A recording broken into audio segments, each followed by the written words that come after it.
I hope everyone out there had a very good week and is enjoying their weekend this Saturday, 19 November 2022, currently 1600 hours. That is, of course, 4 p.m. in the afternoon for those of you in the civilian world. It is currently 61 degrees Fahrenheit on the northeastern coast of Florida. We had a high today of 69.3, and we're going to have a low tonight of about 46.2 degrees. Now, compared to the rest of the country, I know that doesn't seem like it's very cold, but for those of us in Florida, for November, that's getting down there. We have days here in northern Florida that get down into the 20s, and once in a while we do have a little bit of a dusting of snow. Of course, nothing compared to what's going on in New York. Keep those folks in your prayers, of course. They've got a massive snowstorm on their hand, but I would like to, of course, be diligent always and say thank you to everyone who continues to join us here, not only at YouTube, but also the Florida Maquis Alpha site. We put up a brand new Antarctica video last night. Go check that out if you have the time to. Also, those of you who join us every day on Patreon, we have a steady group of people now that are showing up, and the crowd is getting larger and larger and larger because people are starting to wake up, and they're starting to understand that, wow, for $1, this stuff is priceless. And really it is. I wish I could take credit for the information, but it was what was passed on to me in the military. And I didn't realize at the time the value it was going to have going forward, and that I would recognize all of these tactics, all of this training and these techniques that I learned so long ago. I would see them now in the mainstream media and here on the internet. And to me, it's the most imperative thing that I get this information out to everyone. That's why I set the level at only $1 per month. If you sign up for an entire year, it's even less. It's a big 10% discount there. That comes out to like 90 cents per month. And once again, no risk. Absolutely zero risk. Take in the content for 90 days. And if it's not for you and you've spent the $3 over those 90 days, just DM me in the inbox. Hey, Florida Maquis, I appreciate the effort, but it's not for me. Can I have my $3 back? Things are getting kind of tight. Absolutely no problem. We can partner with Vimeo over there, and we can take the gloves off, and we don't have to censor ourselves. We can speak like adults, like Americans used to be able to speak. And at the end of this video, we're going to actually cover this a little bit, talking about this recent episode with Twitter, with Elon Musk, and this whole freedom of speech versus freedom of reach thing. It's semantics. It's a word game. And sometimes people can get away with that. But in today's video here, this is someone that I'm sure a lot of you might not recognize. She works for Telemundo. She's also a contributor for MSNBC. Now, before you go scrolling away, she predicted something absolutely perfectly over a year and a half ago. Now, her reasons for predicting it were very skewed, but she absolutely nailed what was going to happen. Now, her name is Paola Ramos, and I saved this. I was going through some old imagery, and I saved this. This was way back from July of 2021. Not this past July, but the July before that. This was about 6-7 months after the 2020 whole thing, and a lot of people forget that even though things didn't turn out at the national level like a lot of people wanted in 2020, Republicans and conservatives, social conservatives, were making huge inroads into the Latin community. And this is something that I had alleged for a very, very long time, that if it were up to me, I would be down there at the border bringing them in droves, because for every one bad guy, you're going to get 100 good guys. You're going to get 100 social conservative, Christian conservatives that are going to align a lot more with conservative moral values, if not the Republican Party for sure. And it's going to have an effect. And she saw this working as a liberal from MSNBC. Latinos migrating to GOP is a crisis. Now, she said this a year and a half ago. This is the actual video, and I'll give you a link to it, and you can watch it. And she lays all this out in July. Let me get this right.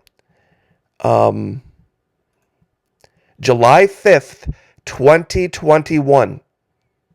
The girl on the left here laid out exactly what was going to happen in the midterms 2022. And she even said that's what's going to happen. If we don't stop this, if we don't somehow change the topic of conversation with Latinos, they're going to flock to the conservative movement in droves. She nailed it. She absolutely nailed it. So I wanted to give credit where credit is due. Now, I can't, of course, play this for you because of copyright issues with MSNBC, but I will give you the link. Now, here's the reality of what Miss Ramos doesn't get and what a lot of people miss. You see, it beats being homeless, having an apartment. I'm sure if anybody was living on the street, living in their car, and the government handed them an apartment to live in, sure, they'd take it in a heartbeat. But people dream of having a home. Yeah, if it meant being homeless or living on the street or living in a tent versus, having hot and cold running water and a shower and a kitchen and a place to sleep, yeah, a lot of people would take it, but that doesn't mean that's their dream. They'd much rather have a home. And this is their goal. You see, this is, I think, where the liberals kind of lose it. You see, this beats walking to work, especially in very bad weather. To have some kind of wheels, if you've ever had to walk a mile or 2 miles or 3 miles to work every day, and full disclosure, I had to do that for a while. Believe me, if the government said, we're going to hand you out a little car like this, oh, what a blessing, what a huge, wonderful thing in life. But Ideally, something like this, even an average car, would be a lot better. Americans dream of this. Of course they'll settle for this. They dream of this. And of course they'll settle for this. The mistake the liberals make is that they believe by pulling people out of poverty, they'll stop dreaming. By pulling people out of circumstances that are absolutely the worst, and giving them just what they need to get by, like this and this, they think that they're going to stop wanting this and this. And they're going to realize that to get this and that, or to maybe not always have to shop at Walmart and maybe be able to shop at a place like Publix, that'll hit home for a lot of people in Florida, maybe not other places. It comes down to this. It comes down to greenbacks. And it's not popular to say, but it's about money. It's about making money. Now, funny story. A lot of people say, well, that's why we have to have capitalism, Monkey. Don't you see? You just proved yourself wrong. Yes and no. You see, the socialism in North America isn't out and in your face like it is in other places. You see, in other places, there's so much abject poverty. Just to get people out of ramshackle houses and get them into a normal apartment. That's a huge step up. That's a big priority for the liberals. And the same thing with, if people don't have any kind of transportation, get them in some planet-saving little, death box that they can tool around in. You see, that's the face of socialism in places where you're at the very bottom of the scale. But once you start moving up that scale, money-wise, that's where the socialism starts to be realized that it was baked into the cake, so to speak. That's where you get the flavor of it. You can just put the word government in front of each one of these words here. I made this picture a long time ago about how people like say, Florida Maki, we can't become a socialist country. We already are, is what I'm saying. And have been for a long time. We're just much farther down the road of socialism than a lot of poorer countries are. Because there you see the socialism at the lowest level where the government wants to pay for all the food and pay for the transportation and pay for the housing and all this kind of stuff. And not seeing that, once temporarily people get back on their feet, they want to move out and away and beyond. Now, true story, some people will not. They'll want to live off the government dime and just have that free little death box and that crappy little apartment for the rest of their lives. That's true, but not Latin folks. Not Latin folks. Absolutely not. That's not the case. They want to do better. And when you start making money in North America, any real money, you'll realize the truth of a country that finances everything. with taxes. Everything is regulated. Everything requires government regulations, government approvals, government. If you want to start a business, anybody out there who has started a business knows exactly what I'm talking about. Whether it's your local government, your state government, or the feds, you are continually dancing with them and writing them checks. So the folks that come to me and say, oh, we can't become socialist. I've run a business, guys. I've run a business. We are a socialist country and have been for a very long time. The reason you look at those countries that call themselves socialist and think, gosh, I can't be like that, is because what you're looking at is America 100 years ago, when there were still little kids working in factories, when there were no standards for building anything, no codes. And it was all caveat emptor. Let the buyer beware.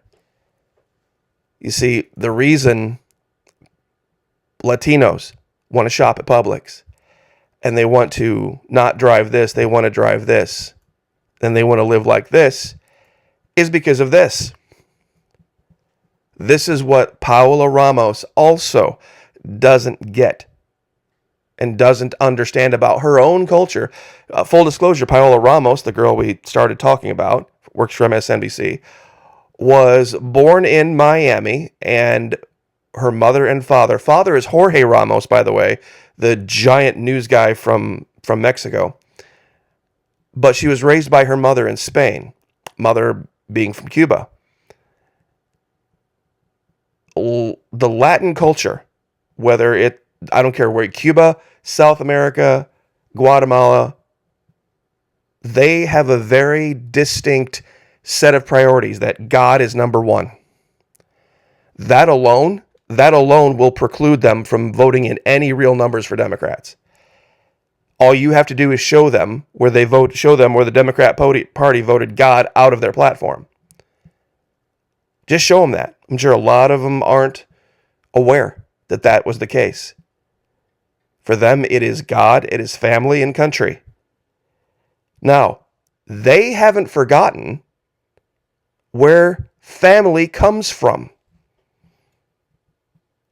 Mom and dad with the kids' nuclear family. Man and woman having children. They understand what that's all about. I'm not going to get into the details of it. I'm sure you guys can use your own imagination. They know where that comes from. And anything that doesn't lead to that, for them, is a waste of time and is stupidity. So this whole idea of different choices in sexuality and gender and all that doesn't fly for them. See, they want the house. They want the nice car. They want the extra money so that they can have babies. And they know where babies come from. Now, we're going to segue into something that's going on globally and how they're trying to make you believe something that isn't true. Okay, here's something that is true. Docs find very steep decline in sperm count in North American men. And then they say, here's why. Now, they start to give all these possible causes, but when you read down to the bottom, you realize that all their possible causes can't be the cause. Huge decline by half in fertility in men and little swimmers. They're saying, well, it's chemical and pesticides, and it's also behaviors and obesity and smoking, and that might have something to do with it, and drinking and all this kind of stuff.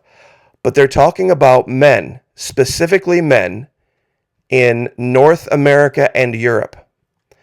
Levine's findings, the person that did the study here, from a meta-analysis of 185 studies published between 1973 and 2011, turns out in that time frame they found a 52.4% decline in sperm concentration and a 59.3% decline in total sperm count among men from, now pay attention, North America, Europe, Australia, and New Zealand. He calls the decrease very steep. And the steep slope is not letting up. Now, he goes on to say that, it's all these factors. It's chemicals and pesticides and smoking and obesity and... Wait a minute. Now, let's go down here. There has been no significant decline in sperm counts or total sperm in men from South America, Asia, and Africa. But wait a minute. There are a lot more pesticides in Africa and a lot more unregulated pesticides in South America than there are in North America. So you can't say exposure to pesticides. Otherwise, it would affect men in those regions too. So you can cross that out. Smoking. Per capita, a lot more smoking in Africa, a lot more smoking in South America than in North America. So you can X that reason out. Obesity. Okay, that comes from stress. The two are inexorably tied. Obesity and stress, maybe so.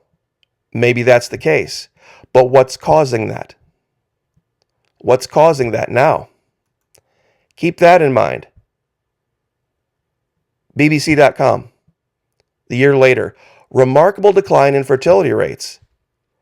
Now here, they're talking about women who don't want to have babies.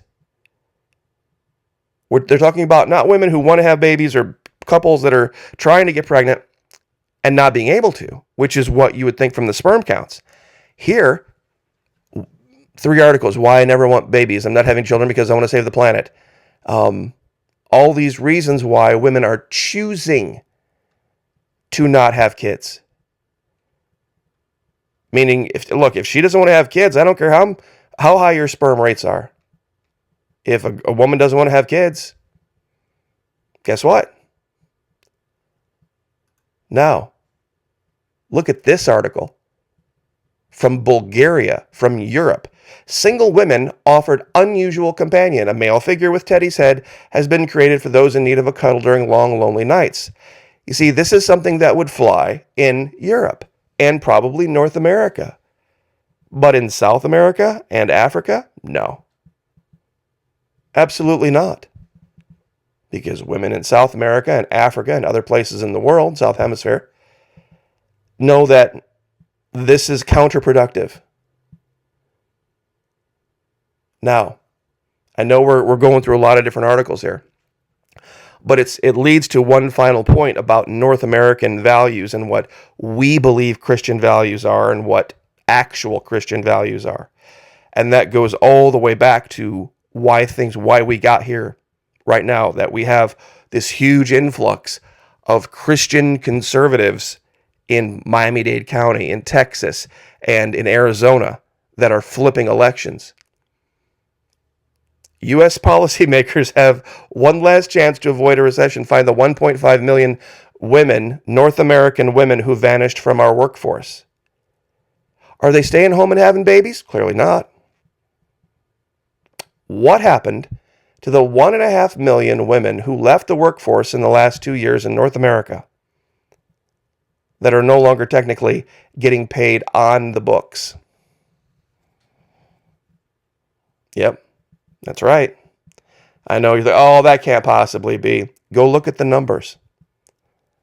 All these sites like Fansly and OnlyFans where you can stay at home and you can do whatever, show whatever pictures and get paid to be at home and not have kids. And be alone and be by yourself and just order yourself a giant cuddly teddy bear. That's what's going on. That's what's happening in North America right now. This woman has multiple kids. I think 3. And she made so much money and had so much time on her hands that she was volunteering at local schools to try to help out, to try to give back. And somebody found out that she worked on OnlyFans and this was here in Florida. And they kicked her out of the school where she was volunteering at her kid's school. And she sued Orange County for $1 million. I'm not sure if that's been settled yet or not. But this is what happened with the pandemic. This is what happened. And it's not going to change. And that's why America, North America, is going to be a very, very different place. Because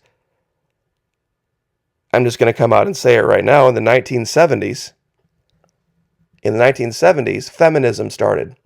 Look up the movie The Getaway, and that'll give you a quick sneak peek into what feminism was all about. You see, there was the original Getaway from the 70s, and then there was the 1994 Getaway. And see what the plot of this movie really was. Now, on another note that kind of goes along with this, major U.S. broadcaster responds to Musk's Twitter takeover. What's going on with Twitter is basically this. They're talking about this concept of freedom of speech, the things you can say, versus freedom of reach, things they're going to allow to be heard.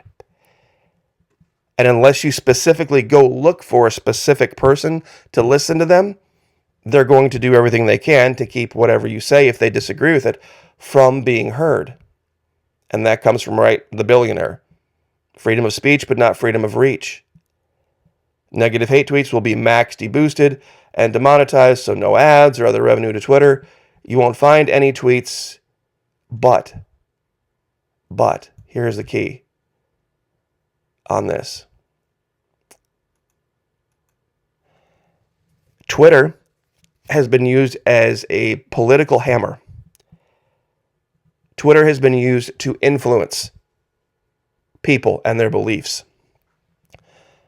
They thought that, and they did for a long time, Twitter, if they promoted nothing but left wing, this, left wing, that, left wing, the other, that America, in its voting, would move to the left.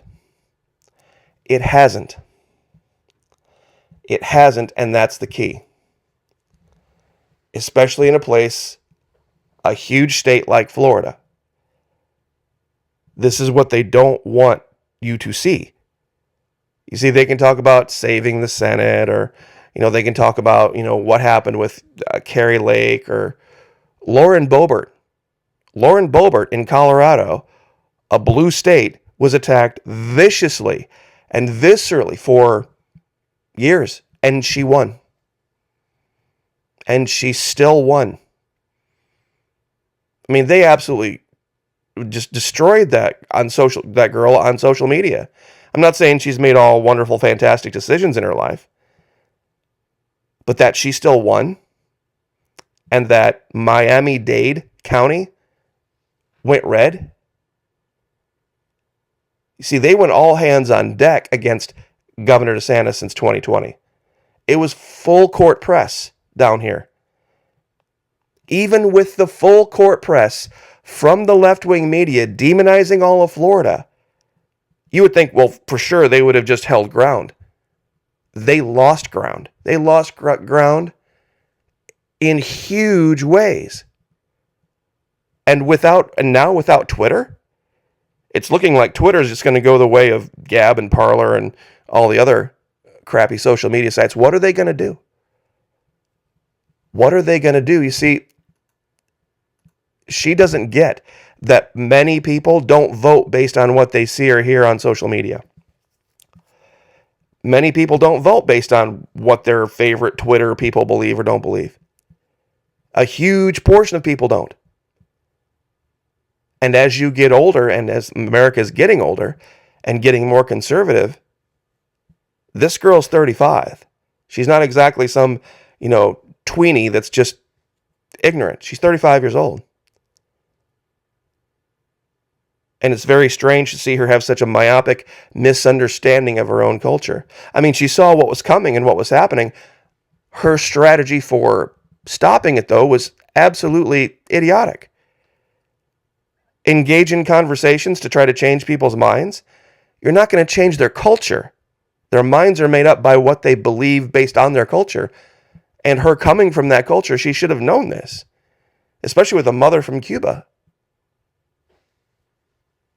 See, once again, this is the American dream, not this.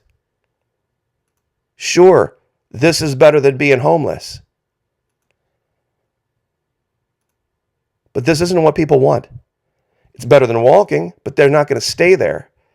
And they're not going to vote to keep a whole bunch of people there.